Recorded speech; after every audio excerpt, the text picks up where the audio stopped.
Welcome to the Reddit Chronicles. Today we will be reading from Am I the Jerk? Our first post is by Puzzle-Headed Oil.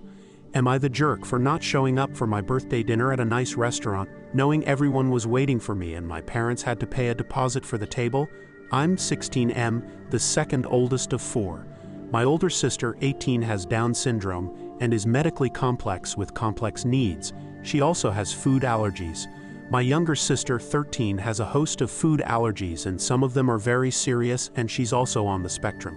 Then we have my younger brother, 11, and he has a lot of medical issues related to food and allergies that go along with it. We always try to make sure places are accessible for them, especially because my older sister is in a wheelchair. This does mean I can be overlooked. It does mean making sacrifices or accepting that things will never be as far as it would be for a kid in a family with less extra special needs. I'm used to not getting my favorite dishes, and I'm used to not getting my top pick for vacations because my parents don't think it's accessible enough or autism-friendly enough.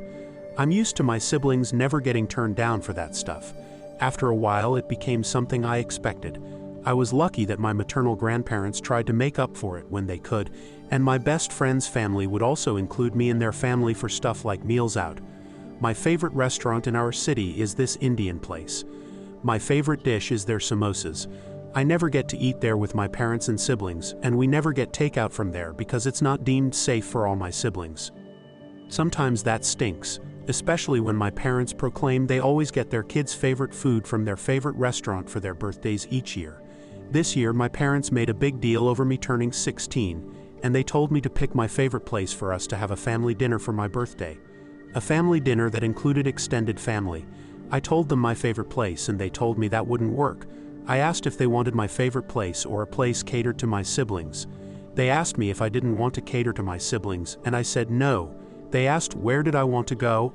I said the Indian place.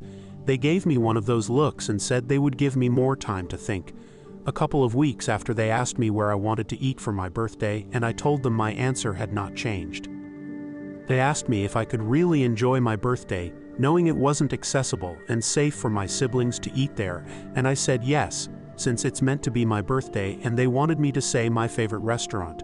They told me they would book the family favorite, and went ahead and did that. The family favorite has nothing I actually like, I just tolerate it. They had everything planned, invited everyone, and when the evening came for the dinner I just didn't go. My parents are furious with me. I had everything taken for a week and they planned to continue the punishment in some way. My grandparents defended me, but my parents said I was rude. Am I the jerk? Our next post is by OK Assistant. Am I the jerk for telling all of my friends and family why my vacation home is off limits now unless they rent it? I rent out my house through a service that includes insurance when it is in use. The insurance does not cover when I lend my house out to friends and family since they are not paying. I have regular homeowners insurance for that. My brother was using my house with his family just after New Year's. It's a slow time, and I wasn't going to lose out on much income. My nephew stayed up late one night and didn't go out for breakfast with his family. So he decided to make himself some food. He started a kitchen fire, and he freaked out and called 911 instead of using the fire extinguisher in the kitchen. He is 14, so I can't blame him too much. The smoke damage will cost about $8,700 to fix. I told my brother he could take his time paying me back. He said he wasn't going to pay for an innocent mistake. I needed the house in order, so I just fixed everything. I didn't go through insurance since I do not want my rates going up. I was obviously upset, so I posted about the fire and how pissed I was at my brother. Pretty much all my friends and family took the side of the innocent angel. They said it was unfair for me to expect that much money from him when he could have rented a hotel for 1/4 the price. So I agreed. I said that from now on my house was off limits unless they rented it out or I was there and they came as my guests. Since I only use the house with my family, that means they can rent it all or use the only empty bedroom. It has a twin bed and a crib. Now the howling started that I'm being unfair to them for something that wasn't their fault. I offered to take up a collection from them to cover the repairs or the increased insurance premiums, and most of them shut up. I directed them all to my brother. He got quite angry at me for blaming him for the situation. I said I wasn't about to send a mob after my nephew. I bought the house after I got a settlement from a worksite accident. I use the income to supplement the difference in what I used to earn at my old job and what I do now. So I guess my question is, am I the jerk for telling everyone who has a problem with me charging rent or stuffing a family into a room meant for 2 small children to talk to my brother about it? Our next post is by Aggravating Echo. Am I the jerk for moving out instead of sharing my living space, which is causing a problem for my mom and her boyfriend? My dad passed away when I, F16, was like 3. We lived in a house that my grandparents own, and they agreed to let my mom and I live there rent-free. Over the years, whenever my mom dated, I tried to spend the night she had guests over at my grandparents' house. When I was 10, my grandfather renovated the basement to make me my own kind of apartment. I have my own bathroom, kitchen, and living room to go with my bedroom. My mom met a guy last year and it got serious. He moved in with his 2 kids, which is fine by me. My mom deserves to be happy and have someone in her life.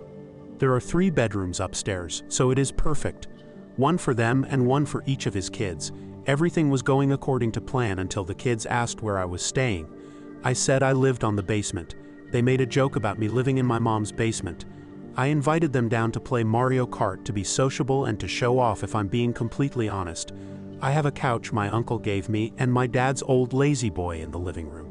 The recliner is only for me, and all my friends know that. The kids started complaining that it wasn't fair that I got all this room to myself. One tried sitting in my chair even after I told her that it was only for me. I settled that immediately. It's mine. After a few races where I demolished them, I said it was time for them to go back upstairs. They said no. I called my mom to come get them. Over the course of the next week, my mom started hinting that maybe my living room should be a common area. I said no. She started insisting. I said no. She has a key to my door. I never locked my door unless she had guests. I did start locking it when Dan and his kids moved in. I came home from school and found the kids in my living room. They had also gone into my room. And they were eating my snacks that I pay for myself. I yelled and told them to get the heck out. I called for my mom to explain why they were there. She said that she decided it wasn't fair that I got almost 1/3 of the house to myself and that my TV and gaming systems should be shared. I said screw that. She got really upset with me and said it was a done deal, so deal with it. My grandfather and my uncles came and got me, and all the things that matter to me, including my recliner. He told my mom that she needed to start paying rent if I wasn't going to be living there. I have a bedroom at my grandparents' house, but I miss my area. My mom is trying to get me to go back so they can save money to get their own place.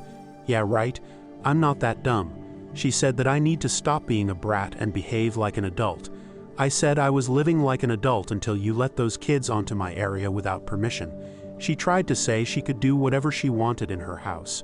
Sometimes I think she forgets it wasn't my dad's house and she didn't inherit it.